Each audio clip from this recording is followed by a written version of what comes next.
Bom, pessoal, então nós vamos continuar aqui o estudo da variação das funções e agora vamos ver um método para determinar os máximos e mínimos através da derivada segunda, tá? Então, na verdade, a gente está chegando à conclusão sobre a natureza de pontos críticos usando a derivada segunda. Então, lembrando que na aula anterior a gente viu que a condição necessária, o que é a condição necessária? Os pontos que satisfazem a condição necessária são os pontos críticos, ou seja, os candidatos a extremo. Para eu determinar esses candidatos, eu preciso resolver duas equações. Y' é igual a zero, vai me dar uma relação de candidatos, e Y' não existe, vai me dar uma outra relação de candidatos. Este método que nós vamos ver agora só se aplica à condição necessária, ou seja, aos pontos críticos originários da condição y' igual a zero. Então, o método da derivada segunda, para chegar à conclusão sobre a natureza do ponto crítico, só se aplica aos pontos que vieram de y' igual a zero. Não se aplica aos pontos que vieram de y' não existe, tá? Então, isso é mais um motivo para a gente aprender bem o método da derivada primeira, que esse é infalível. Eu nunca fico na dúvida sobre o que é aquele ponto crítico. Se ele é máximo, se ele é mínimo, se ele é um ponto de função crescente, se ele é um ponto de função decrescente, que são as quatro naturezas possíveis para um ponto crítico, tá? Então, o que é o método da derivada segunda? É muito simples. Eu tenho um ponto x igual a x1, que é um ponto crítico da função, e esse ponto satisfaz a condição f' de x1 igual a zero. O que eu faço? Pego f' de x e derivo outra vez para obter uma expressão analítica da derivada segunda. Daí eu testo o sinal de f duas linhas de x1 no ponto. Se f duas linhas de x1 é positivo, eu tenho um mínimo. Se f duas linhas de x1 é negativo, eu tenho um máximo. Se f duas linhas de x1 é igual a zero, eu não posso afirmar nada sobre aquele ponto e a gente vai ter que recorrer mais adiante nesta aula ao método do polinômio de Taylor, tá? Vamos pular essa prova aqui e vamos direto aqui para este exemplo da aula anterior, tá? Então, eu tenho y igual a x ao cubo sobre 3 menos 2x ao quadrado mais 3x mais 1. Eu determinei a derivada, y' igual a x ao quadrado menos 4x mais 3. Igualei essa derivada a zero, certo? E descobri que x igual a x1, x igual a 1 e x2 igual a 3 são candidatos a extremo. E lá eu já descobri que x igual a 1 é máximo e x igual a 3 é mínimo. Vamos ver então a que conclusão eu chego aplicando o método da derivada segunda. Em que consiste esse método? Ora, se y' é x ao quadrado menos 4x mais 3, y duas linhas é 2x menos 4. Quanto será então f duas linhas de 1? 2 vezes 1, 2, menos 4, menos 2. Portanto, x igual a 1 é máximo da função, porque a derivada segunda neste ponto é negativa.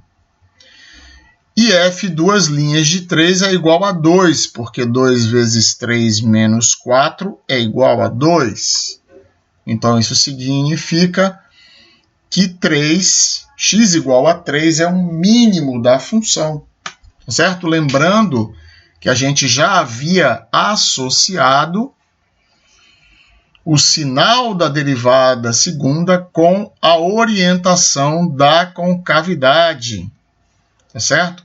Então, para facilitar a nossa memorização, professor, não consigo memorizar se derivada negativa é máximo ou mínimo, se derivada positiva é máximo ou mínimo.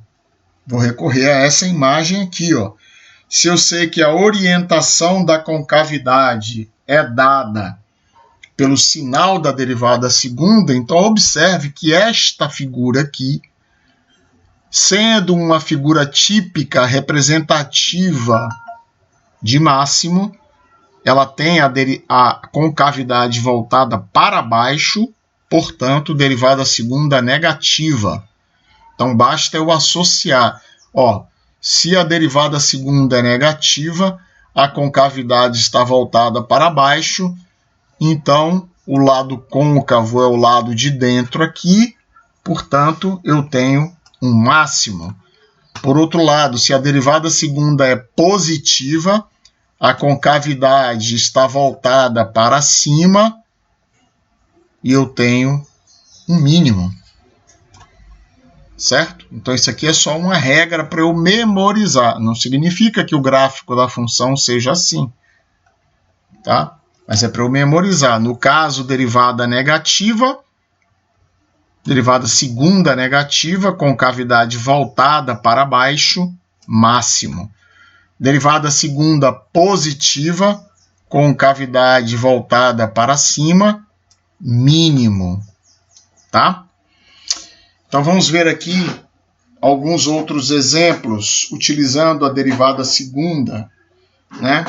Então, determine a natureza dos pontos críticos da função y igual a x multiplicado por e elevado a menos x. Então, primeiro, lanço mão da derivada primeira, certo? Y' é igual a e elevado a menos x vezes 1 menos x. Descubro que o ponto candidato é x igual a 1, porque tanto e elevado a x quanto e elevado a menos x não se anula nunca. Portanto, essa derivada só pode se anular se 1 menos x for igual a 0, logo o ponto crítico é x igual a 1. Pergunta, esse x igual a 1 veio de y' igual a 0? Sim. Então, eu posso aplicar o método da derivada segunda para saber o que esse ponto é. Então, vou derivar duas vezes essa função. Derivando mais uma vez, eu descubro que y duas linhas é elevado a menos x vezes x menos 2. Então, f duas linhas de 1 é elevado a 1 vezes 1 menos 2, que é menos e elevado a menos 1.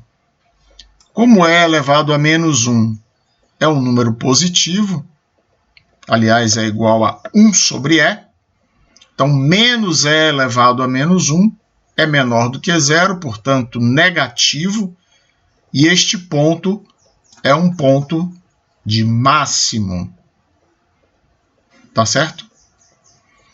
Muito bem. Então, um segundo exemplo, com o auxílio da derivada segunda, determine a natureza dos pontos críticos da função y igual a 2 vezes seno de x mais cosseno de 2x. Para x contido de 0 a 2π.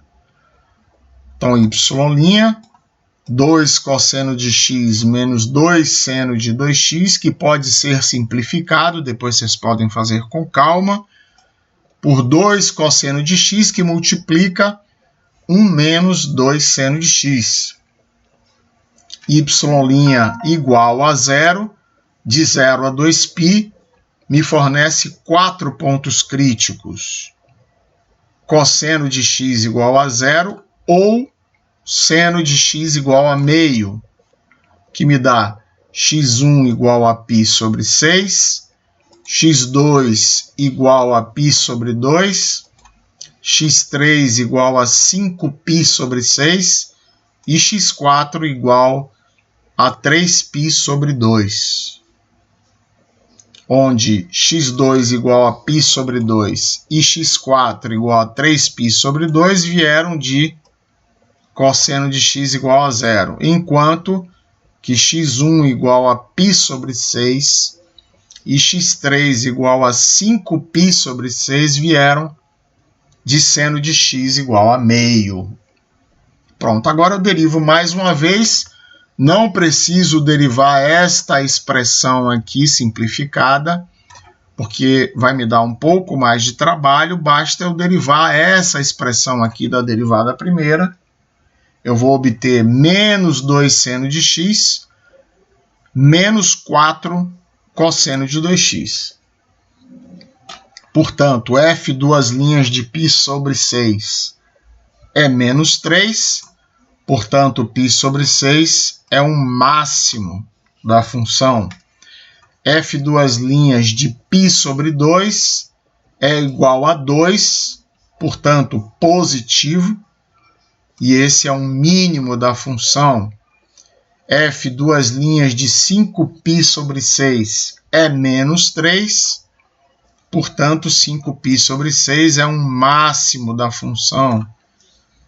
F duas linhas de 3π sobre 2 é igual a 6. Portanto, 3π sobre 2 também é um mínimo da função. Ok?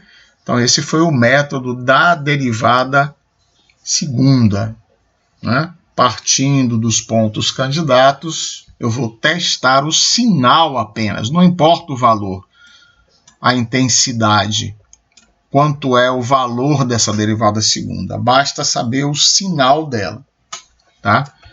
Então, se é positivo, eu tenho um mínimo, se é negativo, eu tenho um máximo.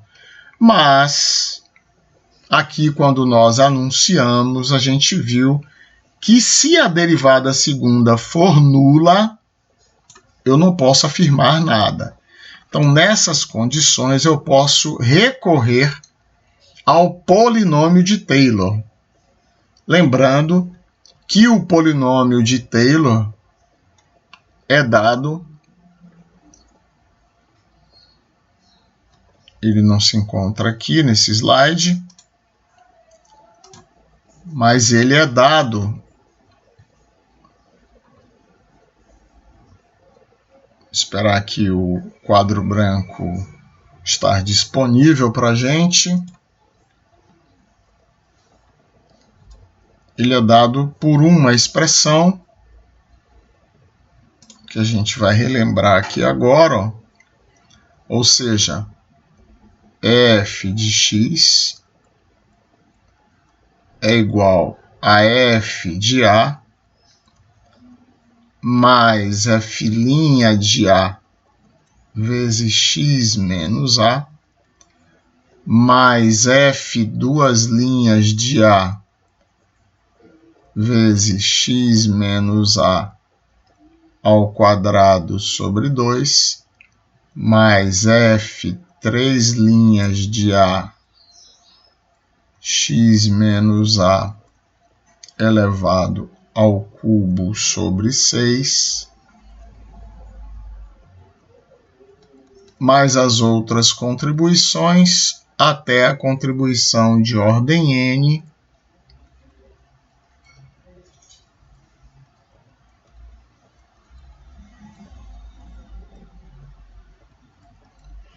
certo?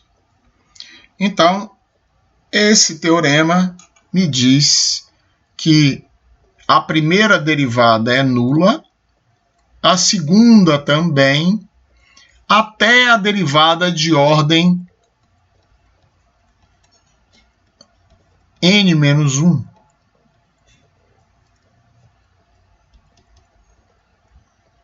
São todas nulas.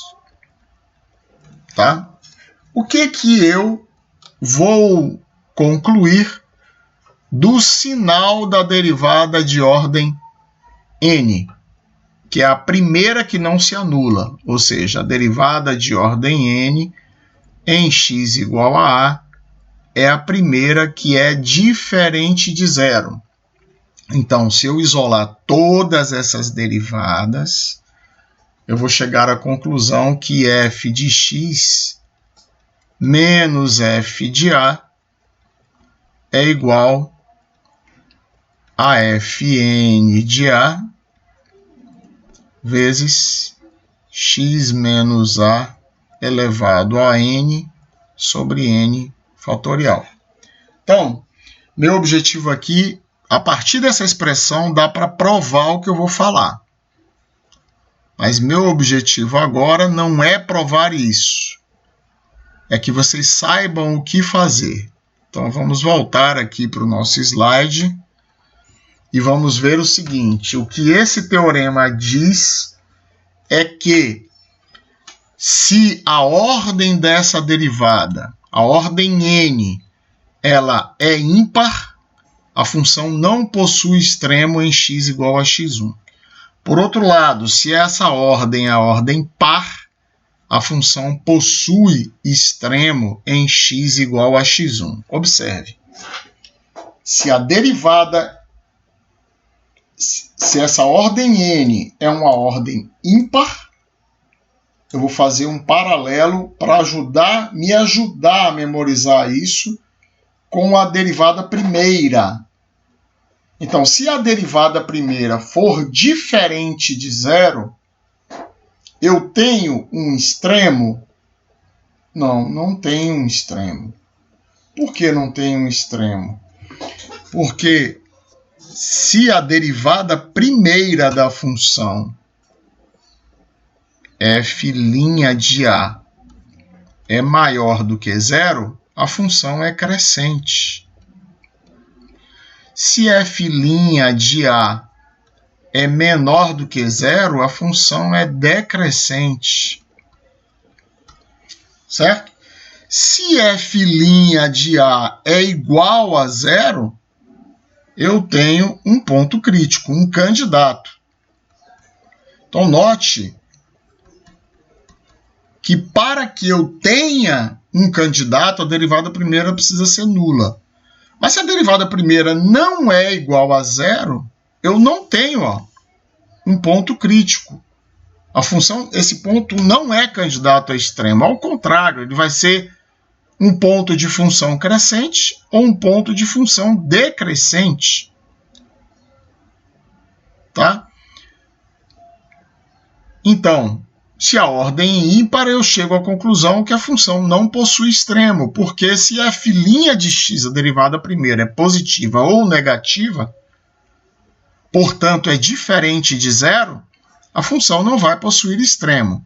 Agora, se n é par, se a ordem da primeira derivada que não se anula é par, então a função vai possuir extremo. Por quê?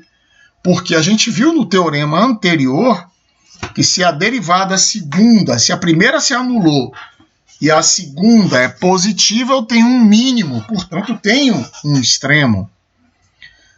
Ao contrário, se a derivada segunda é negativa, eu tenho um máximo e eu também tenho um extremo. Então, o paralelo é, se a ordem da derivada é par, a função possui extremo em x igual a x1. Então, aí eu já entendi o significado da paridade de n. Quem é n? A ordem da primeira derivada que não se anula. Tá? Pronto. Agora eu vou continuar, se n for ímpar, eu vou continuar fazendo paralelo com a derivada primeira. Então, se n é ímpar e a derivada de ordem ímpar é positiva, função crescente. Se n é ímpar e a paridade e o sinal da derivada de ordem n ímpar é menor do que zero, a função é decrescente. Se n é par e o sinal da primeira derivada que não se anula é positivo, mínimo, a mesma coisa da derivada segunda. Se n é par e a primeira derivada que não se anula é negativa, máximo. E aqui estão esses dois exemplos. X ao cubo, primeiro gráfico, x à quarta, segundo gráfico. Então, se y é x ao cubo, Então, y' é 3x2 e o meu candidato é x igual a 0. Eu derivo mais uma vez, y duas linhas é igual a 6x. Então, a minha derivada segunda se anulou, mas a derivada terceira é positiva. Como a ordem 3 me dá um n ímpar, porque 3 é ímpar, então eu concluo que a função é crescente em x igual a 0 e não possui extremo. É o que acontece aqui, ó. Ela vem da esquerda crescendo, tem tangente igual a 0 aqui e depois continua crescendo. Então, em x igual a 0, a função é crescente. Ao contrário do que acontece com y igual a x à quarta. Então, y' igual a 4x3. Portanto, eu tenho de novo x igual a 0 como candidato. Y duas linhas é 12x ao quadrado, que se anula novamente no candidato x igual a 0. Y três linhas igual a 24x, que também se anula em x igual a 0. E y4 igual a 24, que é um número positivo. Portanto, a função possui um mínimo em x igual a 0, que é o que acontece neste gráfico aqui, que é o gráfico de x à quarta. Tá bem? Então, a gente não vai provar isso aqui, porque não precisa, tá? Mas lembrando que a orientação da concavidade é dada pelo sinal de F duas linhas, tá? Então, pessoal, para essa aula não ficar muito longa, eu vou interromper aqui na parte 1 e vou gravar uma parte 2, que a gente vai ver esses exemplos aqui, ok? Então, continuamos na parte 2.